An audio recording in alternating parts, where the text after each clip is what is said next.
Di bagian terakhir ini kita akan mendiskusikan tentang coba untuk analisis ya, coba untuk mencari perhitungan free cash flow adequacy ratio, dan yang terakhir adalah reinvestment ratio. Nah, yang pertama kita cari free cash flow tahun 2019. Nah, free cash flow ini bagaimana kita carinya? Ini di layar sudah muncul di laporan arus kas. Nah, laporan arus kas dari aktivitas operasi ini muncul ya di sini ya. Arus kas bersih yang diperoleh dari aktivitas operasi adalah sebesar 5608931. Nah, ini saya sudah tulis di sini 5608931. Jangan lupa karena di sini adalah dinyatakan dalam jutaan rupiah, maka ada tambahan 0 di belakang angka 1. Oke. Arus kas bersih dari aktivitas operasi. Kemudian yang kedua, ini rumusnya ya. Dikurangi pengeluaran modal untuk mempertahankan kapasitas produksi. Nah, pengeluaran modal untuk kapasitas produksi apa aja? Nah, ini satu. Pembelian aset tetap sebesar 1639. Di sini saya sudah masukkan 1639080. Kemudian ditambah lagi adalah perolehan properti investasi sebesar 2309. Ditambah lagi penambahan aset tidak berwujud. Penambahan aset tidak berwujud 2116. Kenapa saya masukkan penambahan aset tidak berwujud?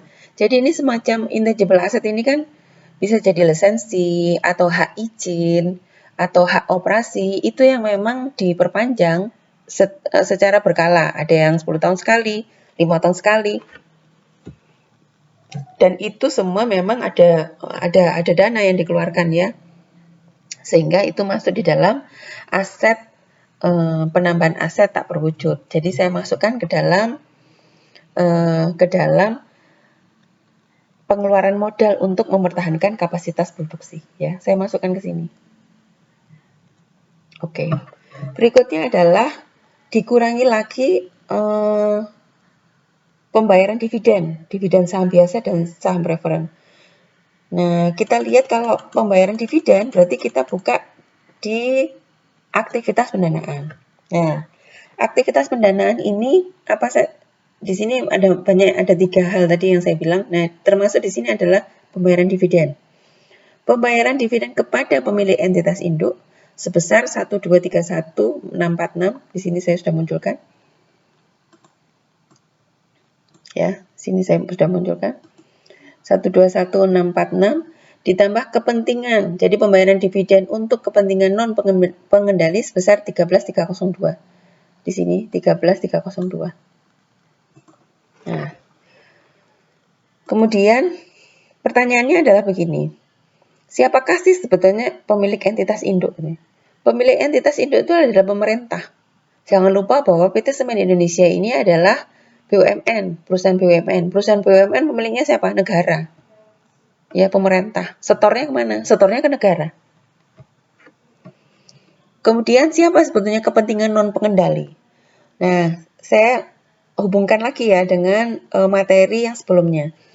Di chapter yang tentang kita mendiskusikan analisis aktivitas investasi. Aktivitas investasi antar perusahaan. Itu kan ada pembelian kalau di bawah 20% kepemilikan saham, di bawah 20% berarti tidak punya hak untuk mengendalikan perusahaan. Terus kemudian 20-50%, bagaimana cara mencatatnya? Nah, itu ada nggak kepentingan pengendali di situ? Terus kemudian di atas 50%. Kalau di atas 50% pasti punya, ya, pasti dia mengendalikan perusahaan. Nah, yang kepentingan non pengendali ini adalah yang di bawah 20%. Itu sebesar 13.302. Nah, berapa jumlahnya free cash flow? Ini tadi arus kas bersih dari aktivitas operasi ya. Kemudian dikurangi 1639080 dari sini pembelian aset tetap. Dikurangi lagi 2309 dari perolehan properti investasi.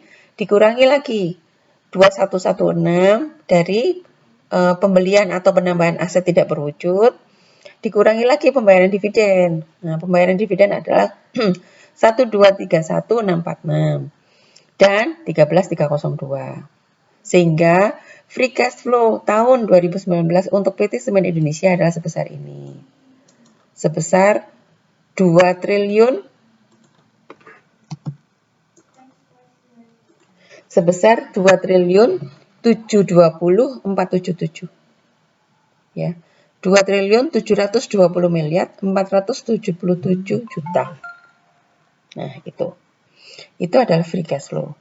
Kemudian kita lanjutkan ke cash flow adequacy ratio. Cash flow adequacy ratio ini rumusnya di sini ada. Saya ngambil dari slide yang tadi. Jumlah arus kas dari aktivitas operasi selama 3 tahun, ya, dibagi pengeluaran modal selama 3 tahun, penambahan persediaan selama 3 tahun, dan dividen selama 3 tahun.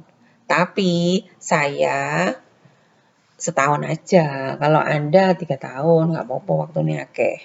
Nah, saya minta setahun aja. Oke. Apa rumusnya nih? Arus kas dari aktivitas operasi ini sama. Aktivitas dari operasi. 5608931. Ya. Arus kas dari aktivitas operasi. Dibagi pengeluaran modal. Pengeluaran modal yang mana? Yang sama yang tadi. Pembelian aset tetap, perolehan properti investasi. Perolehan properti investasi itu sama dengan beli properti. Nah, ya wes, beli properti. Terus kemudian penambahan aset tak berwujud, ya, masuk semua di sini. Sama sebetulnya sama yang di sini. Komponennya sama. Ya, komponennya sama. Kemudian itu yang pengeluaran modal. Nah, sekarang yang penambahan persediaan. Penambahan persediaan ini Anda harus lihat dari laporan arus kas. Berapa persediaan? Penambahan persediaan tahun 2019 berapa? Persediaan tahun 2019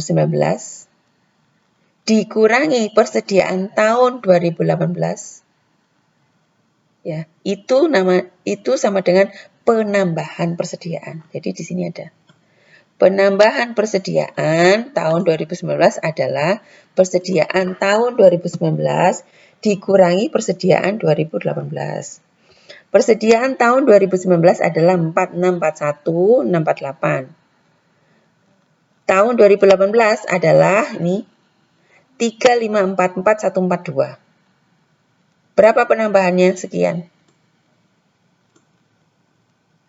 Nah, ini dimasukkan ke dalam ini. 1097506. Ini saya kurang nolnya.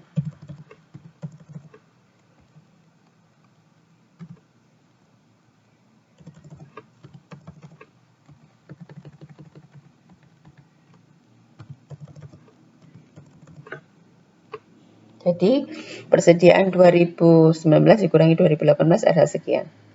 Kita masukkan ke sini. Ditambah dividen selama 3 tahun. Saya cuma 1 tahun. Nanti Anda cari yang 3 tahun.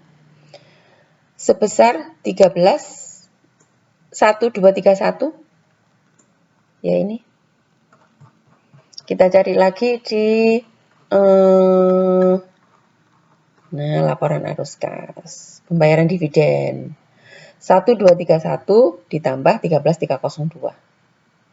Berapa? Nah, laporan arus kas dibagi yang tadi, penjumlahan yang banyak tadi, ketemunya adalah 1,4 atau 140%. 1,4 itu gimana? Kita lihat di PPT. Nah, kalau rasio di atas 1 berarti kebutuhan dana internal tercukupi. Berarti nggak perlu utang atau nggak perlu menerbitkan saham atau nggak perlu menerbitkan obligasi. Kemudian berikutnya kita mencari reinvestment ratio. Ini sama sebetulnya. Arus kas bersih dari aktivitas operasi yang tadi, dividen juga yang tadi ya, dividen jumlahnya yang tadi. Terus kemudian dibagi aset tetap kotor. Nah, aset tetap kotor ini yang perlu